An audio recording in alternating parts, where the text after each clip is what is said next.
Сайн байцгаана уу найзуудаа. Та бүхэнд би өнөөдөр гайхамшиг тусаг нас гэдэг номны зорилго гэдэг сэдвийг ярьж өгөх болно. Тэгээд зорилго гэдэг сэдвийн эхэнд болохоор хүмүүс бид нар одоо ингээд зорилгоос одоолоос эхлээд ингээд зорилготой анхаарад ингээд баг багаар алхам одоо ингээд хийхгүй бол бидний одоо ингээд зорилго гэдэг зүйл маань ерөөсө зүгээр л ингээд хүсэл хий дэмий хүсэл мөрөөдөл болж өрхөн тийм учраас зорилгоо одоо ингээд биелүүлэхийн тулд өнөөдрөөс эхлүүлээд ингээд лист буюу жагсаалт гаргаж эхлэх хэрэгтэй. Тэгээд жагсаалт гаргасан бол тэр өдөрт жагсаалтаа ингэж бичнэ одоо ингээд өдөрт хийх ёстой зүйлүүдээ тэгээд сайн хийх ёстой зүйлүүдээ тэдрийг яг бид нар ингэж алдаж болно, дутуу гэж болно. Харин зүгээрээ гээд өөрийгөө урамшуулад тэгээд маргаашдаа нөхөж хийх ёстой.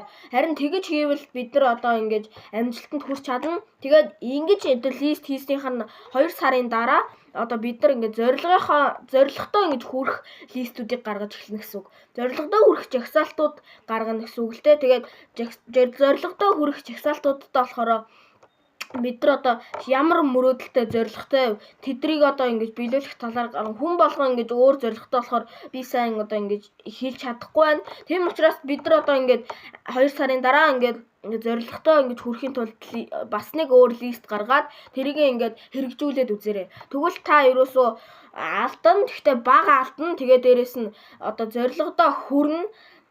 Тэгээд бас ер нь бол бусад хүүхдүүдээс одоо ингэж төрүүлж алхаад төрүүлж зорилгодоо хүрээд илүү ихийг бүтээх боломж чадамжтай хүүхд болно гэсэн үг байхгүй юу? Тийм учраас одоо бид нар ингээд өнөөдрөөс эхлүүлээд жагсаалт буюу листээ гаргаад тэгээд энийг маань ингээд тушаад үзээрэй. Тэгвэл одоо ингээд зорилго маань амар хурдан ингээд биелээд ингээд ер нь бол чи сансандаа амар хурдан хүрнэ шүү гэдгийг ойлгуулах гэсэн сэдв байлаа. Тэгээд энэ бичлэг маань таалагдсан бол лайк дарж, subscribe хийгээрэй. Баяртай.